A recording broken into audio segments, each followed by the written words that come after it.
Have you ever let something go just to avoid conflict, yet felt like a little piece of yourself slipped away each time? By the time you reach your late 60s or early 70s, you start seeing life through a new lens. You've raised a family. You've given, endured, and stood by others more times than you can recall, but now this chapter is yours. That doesn't mean you stop caring. It means you stop accepting anything that disrupts your peace, devalues your worth, or harms your well-being. In this video, we'll explore 5 things no one over 65 should tolerate, not from strangers, not from casual acquaintances, and not even from family. Because your time is precious, your energy is sacred, and your life is far too valuable to waste on people or habits that drain you. Be sure to stay with me until the end, because the last point is one that many older adults don't even realize they're putting up with, until it has quietly stolen years of peace. Let's dive in.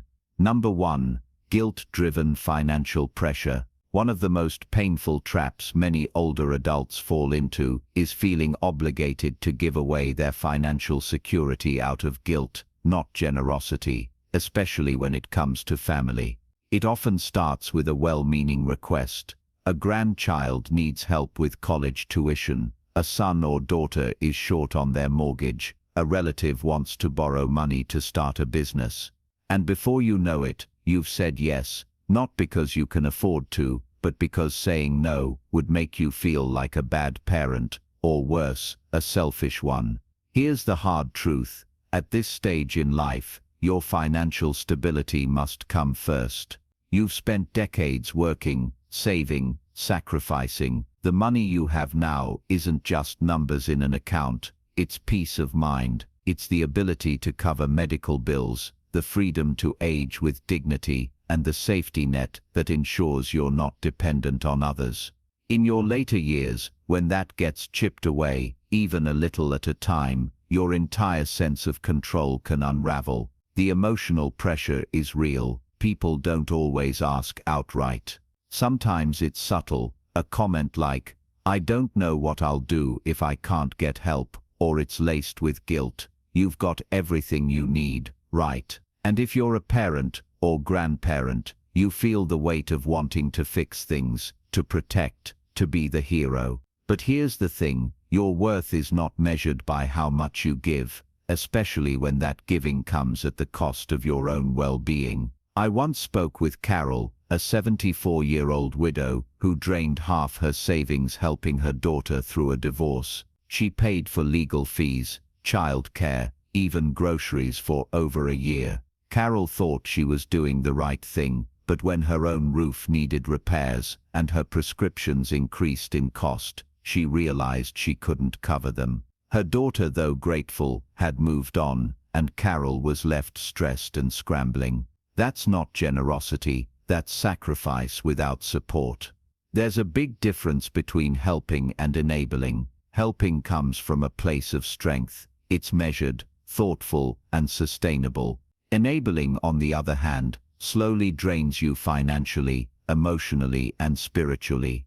And when the people around you start expecting handouts, rather than appreciating help, it's time to reevaluate, especially if they begin to act distant, cold, or even resentful when you say no. So here's what you should remember. You have the right to protect your money without apology. You can say, "I wish I could help more, but I have to make sure I'm secure first." You can offer advice, encouragement, or even small gestures that don't put your safety at risk.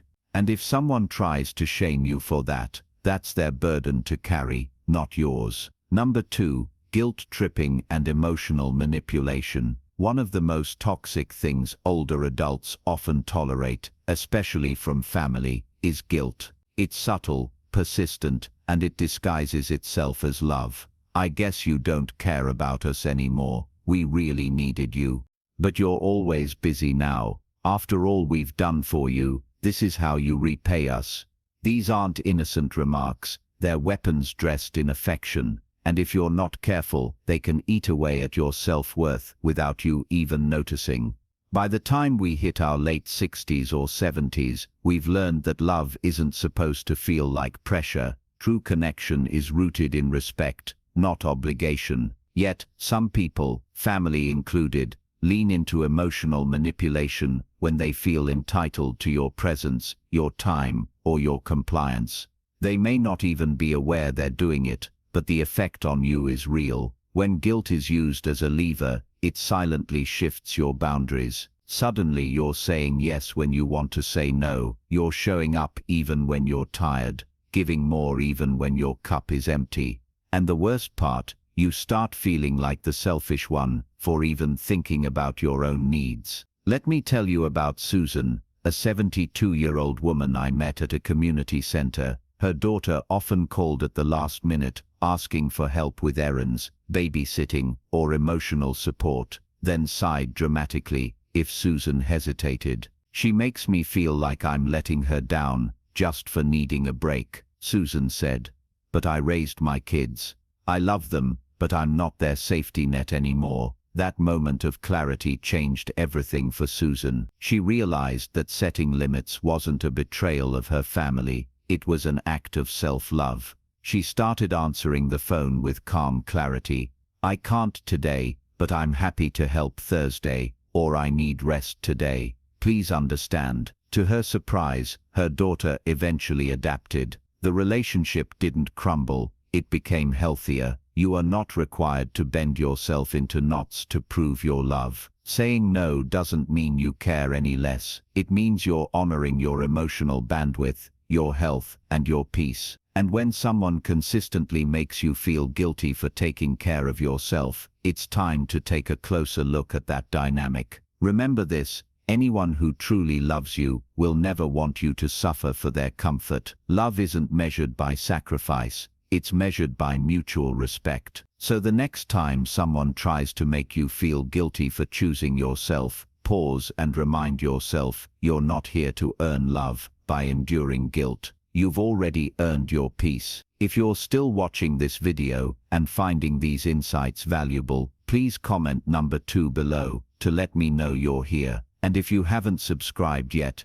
I recommend you subscribe and turn on the bell so you don't miss any videos. Your support helps us continue creating good content to inform and inspire you. Now let's move forward. Number 3, disrespect toward your time and independence. By the time you've lived through 65, 70, even 80 years of life, you've earned more than just a few gray hairs. You've earned the right to live your time as your time. Yet one of the most common and overlooked things older adults tolerate, often without realizing it, is having their time treated as if it doesn't matter. It can start small. A family member drops by unannounced. A neighbor expects you to wait around for their schedule. Someone assumes you're free just because you're retired.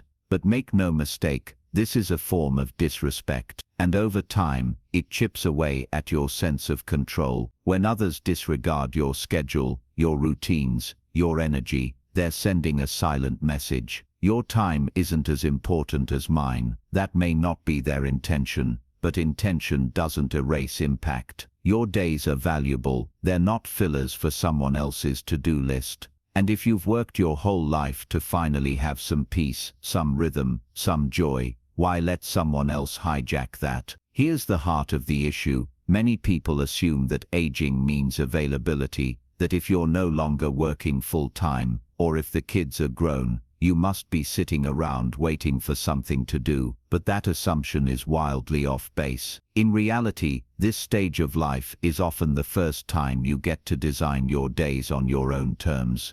And just because you're gracious with your time, doesn't mean it's up for grabs.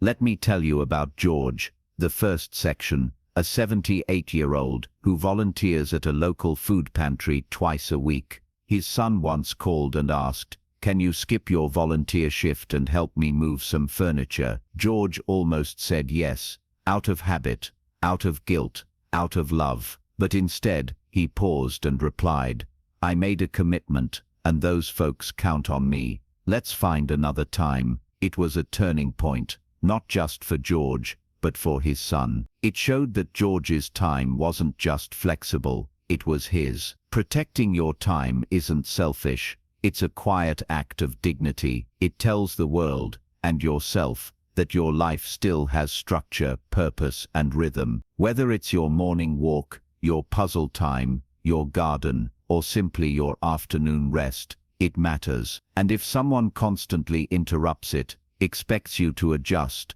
or makes you feel guilty for setting boundaries, it's not kindness they're taking advantage of. So don't let anyone, not even those closest to you, act like your time is disposable. Say it with confidence. I'm not available right now. You don't owe anyone a full explanation. Your independence is a treasure, and your schedule deserves respect. The more you protect it, the more others will learn to honor it. Number 4. Disrespect toward your time. After 65, your time becomes more valuable than ever, not because it's limited, but because you finally earned the right to spend it on your terms. Yet far too many older adults allow others to treat their time as if it's expendable. Family members assume you're always available. People expect you to wait, accommodate, or rearrange your day without notice. And sometimes, without even realizing it, you begin to accept this as normal. But let me be clear,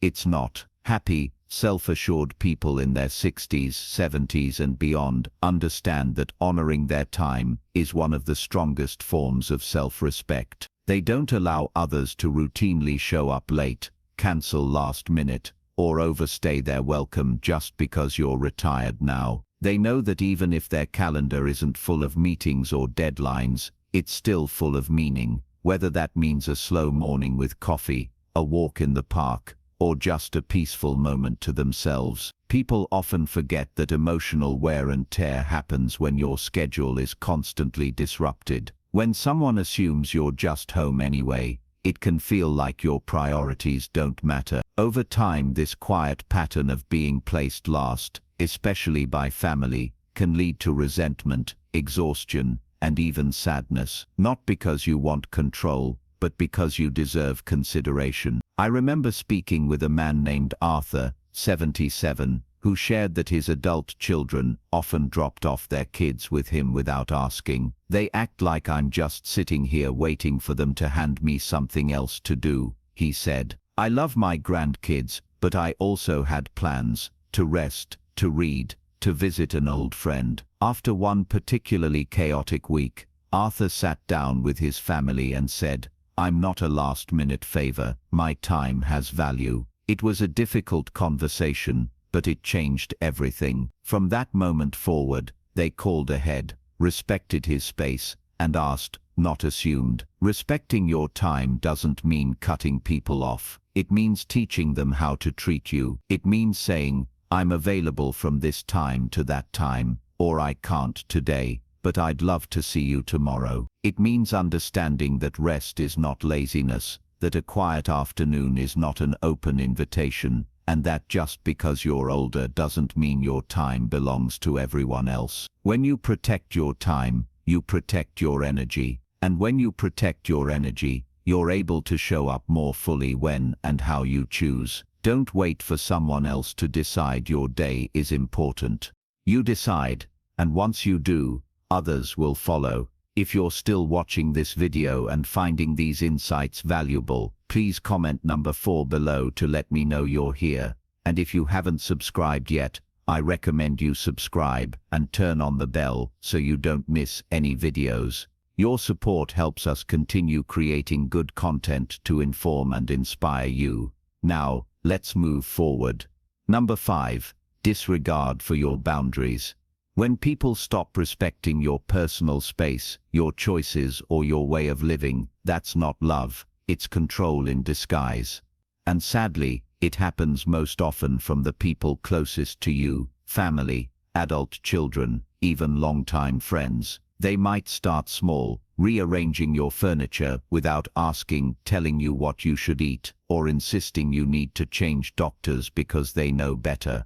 It sounds like concern, but underneath, it chips away at your independence.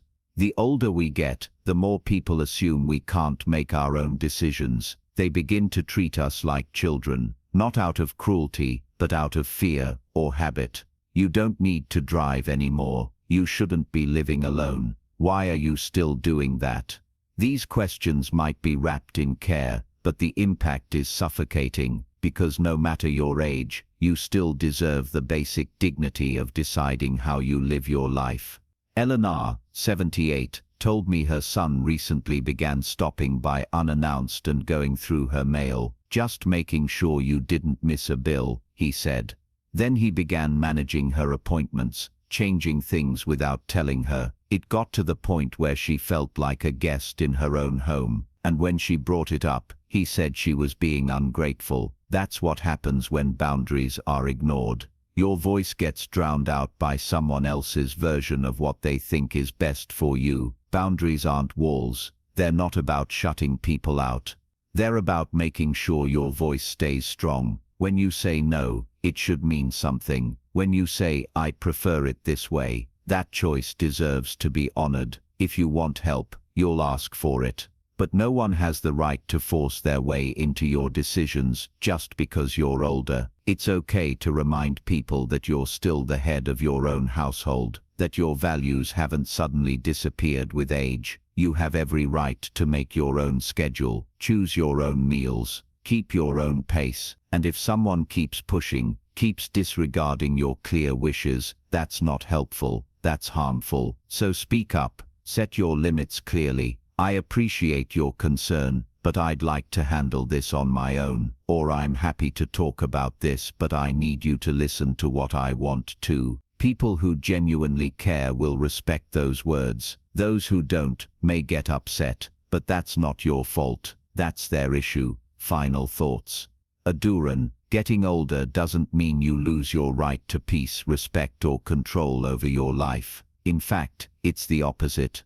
These years are a gift, one you've worked hard for. You've earned the right to live without being dismissed, disrespected, or pushed around, even by people who say they love you, especially by them. That's the heart of it. Your life is still yours, your voice still matters, and what you allow or refuse to allow can shape the rest of your journey. There's a quiet kind of strength that comes with age. It's not loud or forceful, it's the power to say no more. No more tolerating people who drain your energy. No more making excuses for behavior that leaves you feeling small. No more doubting your instincts when something doesn't sit right. At this stage in life, you don't owe anyone blind obedience. You don't need to accept guilt, disguised as love. You have nothing left to prove. You only have life to protect. And that's really what today's message is about. Protecting your space, your time, your heart. Saying, this is what I need, and I'm not going to apologize for it. That's not selfish, that's wisdom. It's what happens when you finally understand that not all relationships are meant to be kept, that some patterns have to be broken so that you can breathe a little easier and sleep a little better at night. When you stop tolerating what drains you, you create space for what restores you, and that can be a beautiful turning point. It can mean deeper friendships, stronger self-respect, and days that feel a little lighter because you finally decided to put yourself first. It's not too late to draw a line to say, this is where I stand. Whether you're 65 or 85, your life is not a rehearsal. You don't get these years back. Make sure they're spent on people and experiences that fill you, not empty you. So if anything in this video spoke to you, if something inside said, that's me, then take that as a sign that it's okay to change, that it's okay to walk away from what no longer fits, and that it's more than okay to expect better, even now. Thank you for joining us today. We'd love to hear from you. Leave a comment below and share one thing you learned today and how you plan to use it in your life. Your thoughts are important to us, so don't hesitate to share them. Reading your comments gives us great motivation and encouragement. If you enjoyed this video and found it helpful, please like, subscribe, and share. Your support helps us continue creating good content to inform and inspire you. Thanks for watching, and we look forward to seeing you in the next video.